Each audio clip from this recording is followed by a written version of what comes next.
Amém. Vamos ler uma obra de Carlo Chereni, capítulo intitulado Silenos e Hermes. Não é sem boa razão que Hermes foi imaginado como o inventor da linguagem. Pertence à sabedoria hermética da linguagem grega ela própria,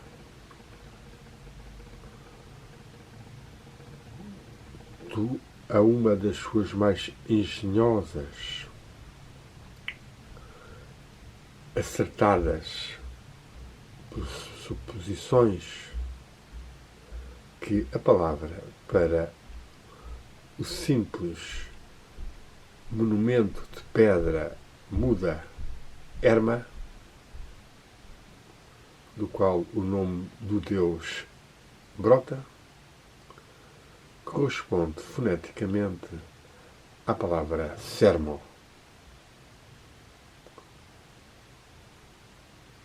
Discurso ou qualquer expressão verbal.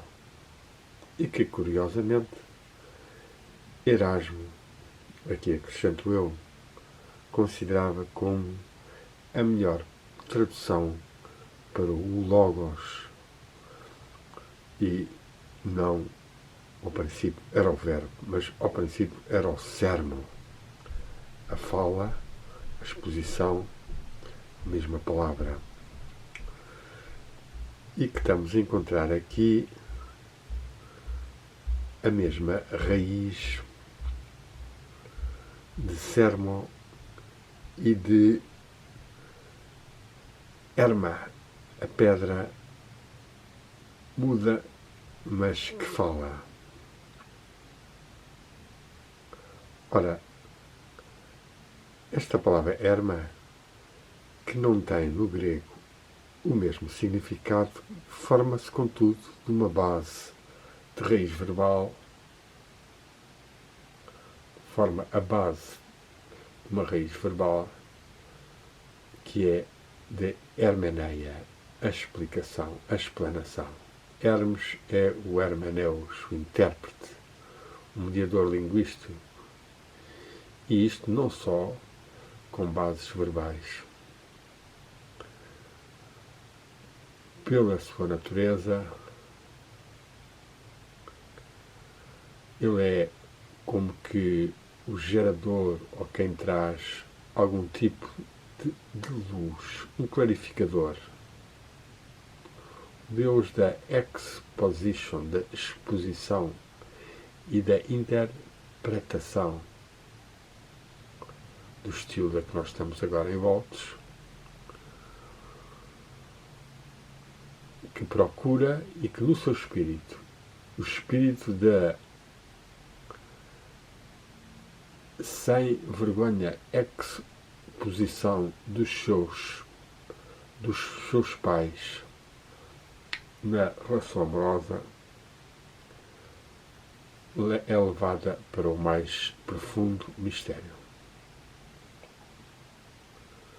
Pois o grande mistério, que permanece um mistério mesmo depois que tudo tenha sido discutido e explicado, é este: o aparecimento de uma figura que fala,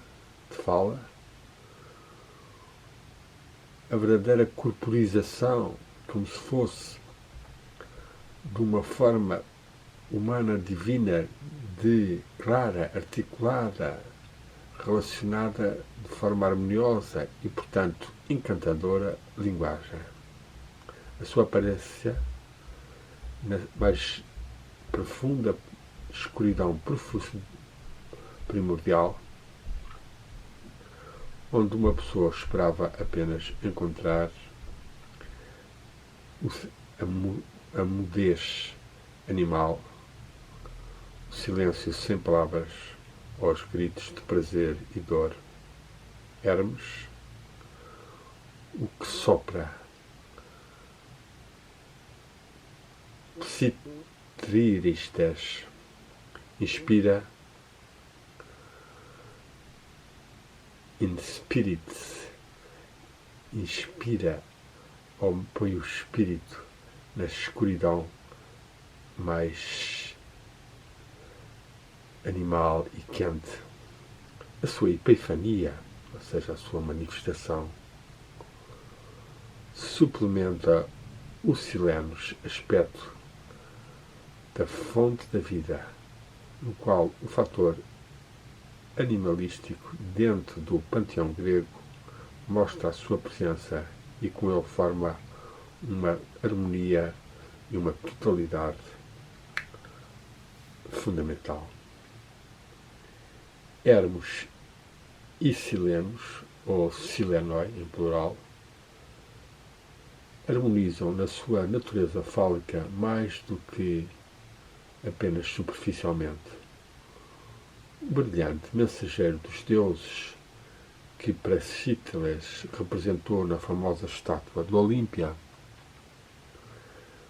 levava a criança Dionísio no seu braço, uma tarefa normal deixada ao mestre de Dionísios, o velho Silenos. Assim como Hermes pode aparecer neste rolo, neste papel, era também compreensível através do significado de um crioforos, ou seja, um portador da criança. Ele é designado como o portador de todas as crianças divinas, já que ele é o que traz as almas e a criança do sol. A sua relação com Dionísios vem outra vez à luz na sua designação como o deus das vindimas na ilha de Lesbos. Silenos ou Hermes, com o pequeno Dionísios, formam uma espécie de variação do mesmo tema e são dois lados da mesma realidade. O supremo conhecimento dos gregos não foi expresso, contudo, em termos conceituais, de que o aspecto hermético-espiritual existe na união amiga com o aspecto animal e divino, é revelado mais belíssimamente numa pintura de um vaso maravilhosa. Esta conjunção ocorre ali, provavelmente sem o artista o ter pensado. Contudo, é a melhor forma de sumarizar as nossas reflexões. Nós relembramos o hino homérico a Afrodite, que menciona Hermes com os Silenoi como os amantes das ninfas.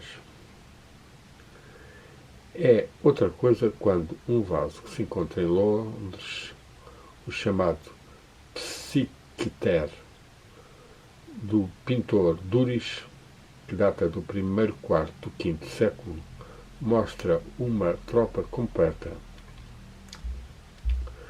de frescos silenóis, alguns deles itifálicos, com aspectos fálicos, cujo líder, o mais velho do coro dos sátiros, como se fosse, aparece com os emblemas de Hermes, dois pontos, o manto de viajante e o bordão de heraldo.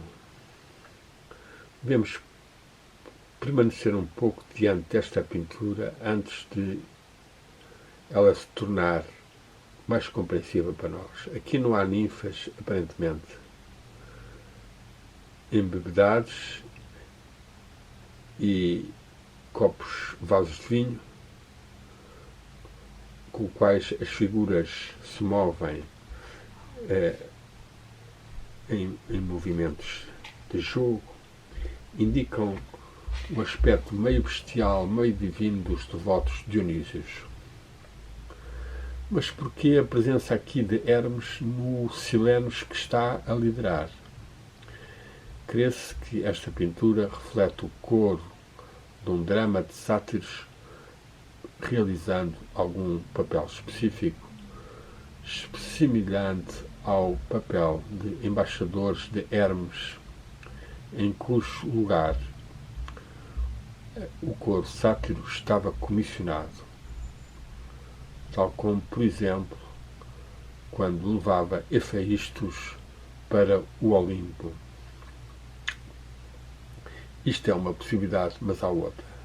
A aparência dos chilenos como devotos de Dionísios seria o mais natural durante o festival da alma de Dionísio no mês de Antesteron, o 8º mês do ano ático, correspondendo ao fim de fevereiro, começo de março. Um notável especialista na religião manteve que os chilenos e os sátiros serem espíritos eles próprios, as almas dos mortos. Ele errou talvez apenas na identificação dos sátiros e dos chilenoi com as almas dos mortos, e não tem evidências para o apoiar e vai contra a imaginação pictorial. Mas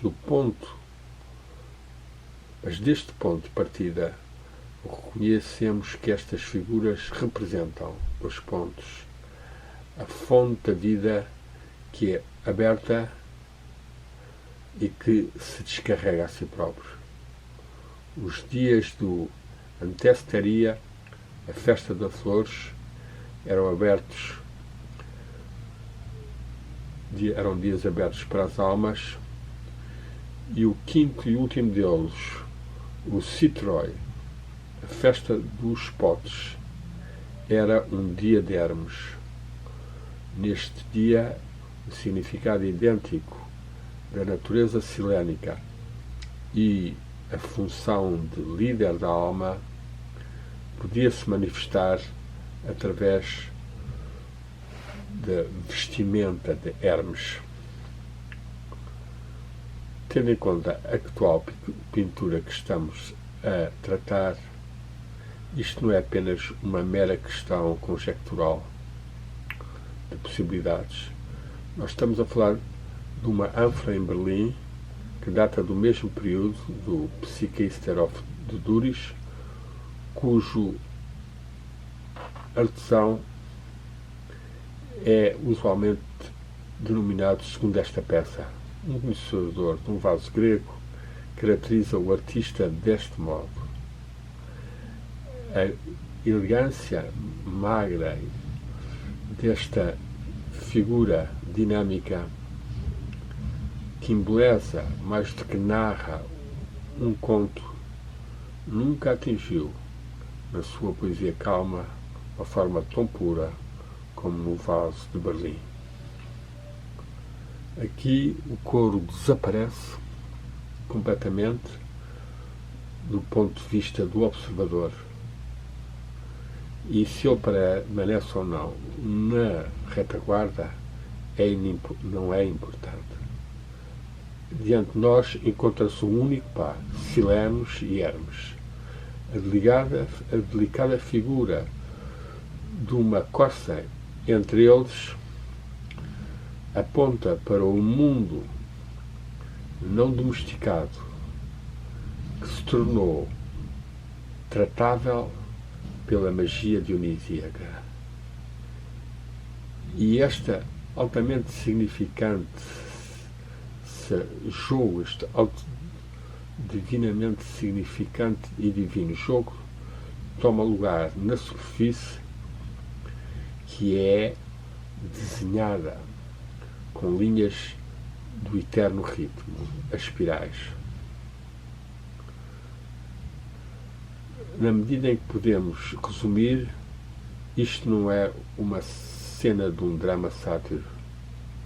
Mesmo que isso fosse, as configurações faciais diriam tudo. A face bestial, mas grave, de um e a super-humanamente inteligente cabeça do outro E apesar destas diferenças, a interfusão das suas formas essenciais. Silenos tem a lira e a lira de pico de Hermes, enquanto que Hermes,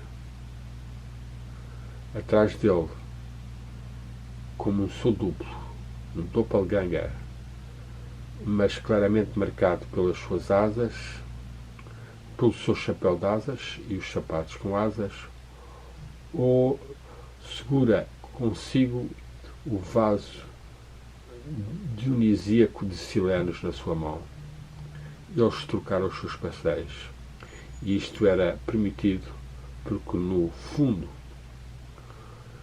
onde Hermes é meramente um cabeiros, eles têm uma e única e mesma função: o trazerem ou conjurarem a vida luminosa a partir do abismo escuro do qual cada um deles o é à sua maneira. Foi a tonalidade hermética uma inesquecível melodia da mitologia grega que, com todas as suas variações, desde o cabeiroi silenoi aspectos até ao rol, ao papel do mediador presenteado com a fala e o psicólogo, ou seja, o condutor das almas, o que leva as psiques, iriam ressoar, eram levados a ressoar nestas reflexões.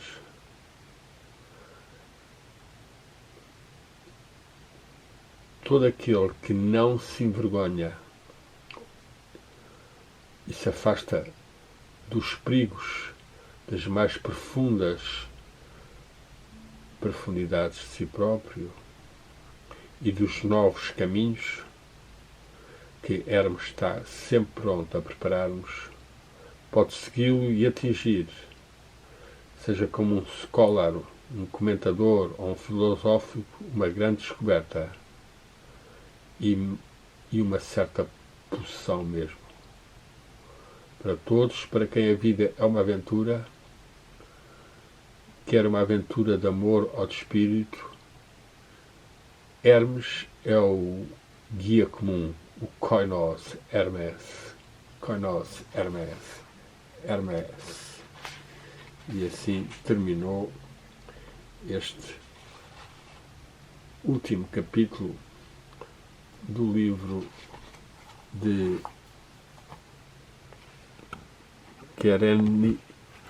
Carl Kereni Hermes, o guia da alma.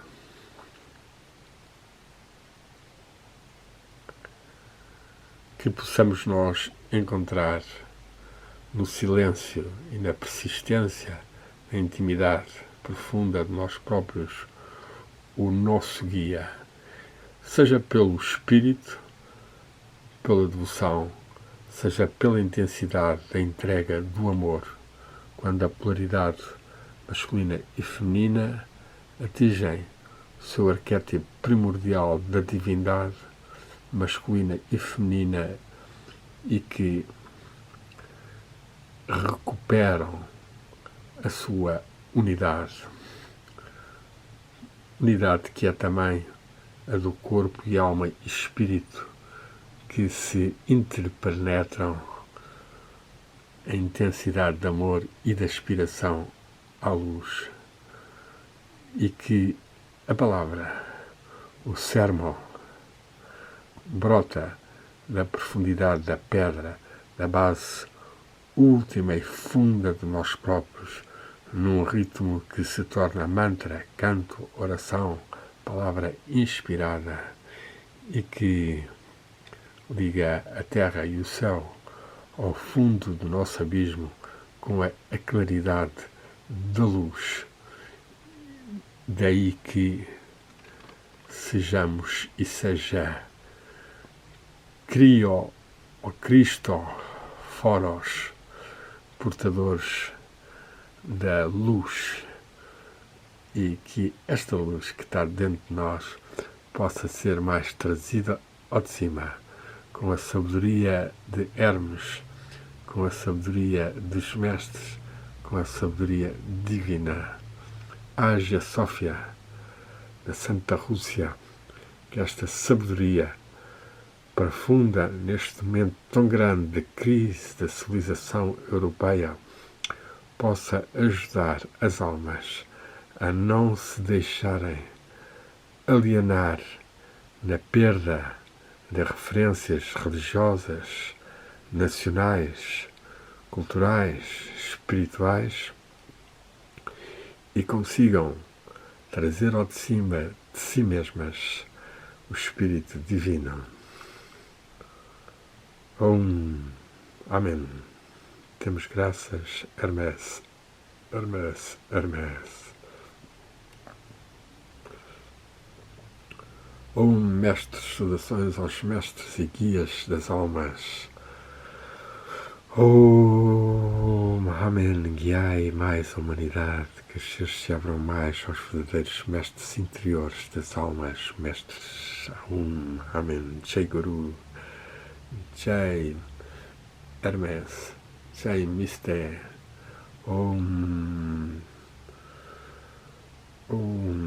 Hermes.